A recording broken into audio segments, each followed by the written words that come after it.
America की आज independence day है। सब जगह पटाखे बज रहे हैं, सेलिब्रेशन हो रही है।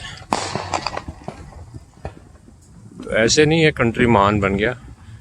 इनकी चीज़ें, इनकी बातें, इनका सोचने का ढंग, सब कुछ बहुत अलग हुआ। काफ़ी हद तक जो हमारे प्राचीन वैदिक सोचने का ढंग था वो इनका ढंग था। उसके कुछ कारण हैं।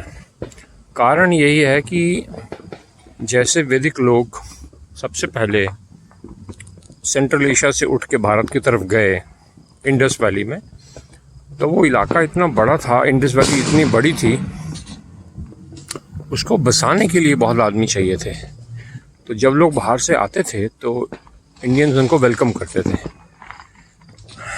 इसी तरह से इस्लाम घुसा बीच में, और जो पहला कंटिजेंट आया उसको सिर्फ वेलकम किया गया था, और उसके बाद धीरे धीरे वो बस गए और उन्होंने अपना अधिकार जमाना शुरू कर दिया, लोकल जनता को तोड़ लिया। उसके बाद बाहर के लुटेरे आ गए और इसलिए काम ख़त्म हो गया।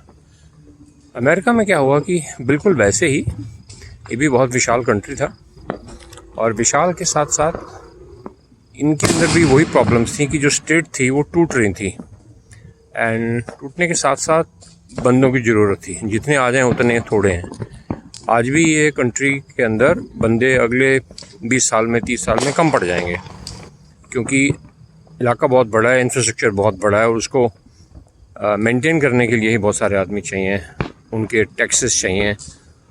सो much is required to run a country. जितना बड़ा कंट्री उतने बड़े रिस्पॉन्सिबिलिटी।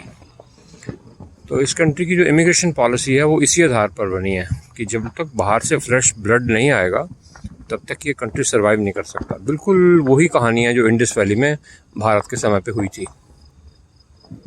और भारत के समय पे भी जो लोग नॉर्थ में थे वही लोग साउथ में जाके गुजरात में बसे।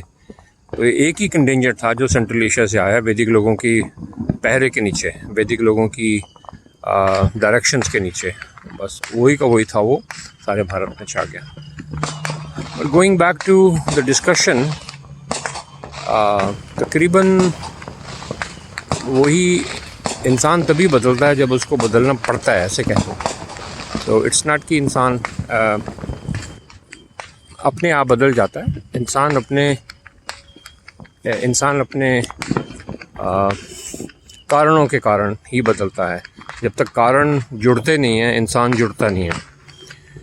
तो बस ये देश जो है टेक्निकली एक बहुत सुदृढ़ देश बना, क्योंकि आदमियों की ज़रूरत थी, फ़ौज की ज़रूरत थी, किसानों की ज़रूरत थी। और यहाँ के किसान जो थे सारे के सारे बंदूकधारी थे, पंजाबियों की तरह, और बहुत काम करने वाले थे।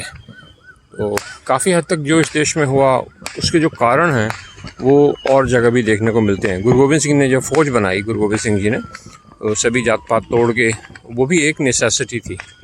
सो यूँ लगता है कि मनुष्य जाति बिना नेसेसिटी के कुछ करती नहीं है।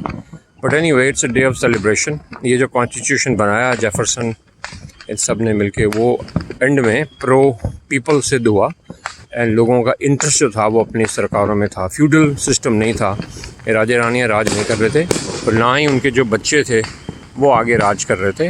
राज जो था वो जनता के हाथ में, इलेक्टेड ऑफिशियल्स के हाथ में, एजेंसीज़ के हाथ में गया। सो इस तरह से ये कंट्री बना, और अब बहुत सुदृढ़ और बहुत बड़ा एक देश बन चुका है। और बहुत ही बधाई के पात्र हैं यहाँ के लोग, जिन्होंने बहुत मेहनत से किया है। और लेकिन इस मेहनत को बरकरार रखना ज़रूरी है, इसको मेंटेन रखना ज़रूरी है। इस उद्देश्य को कि government by the people, of the people, for the people, इस उद्देश्य को, इस कॉन्स्टिट्यूशन को दृढ़ करना बहुत ज़रूरी है, और वो करते हैं। एंड उनको भी पता है जो बातें हम कर रहे हैं, उनको भी पता है। पॉलिसी मेकर लोग भी बहुत बड़े लिखे लोग हैं। चलिए, happy 4th of July to everybody.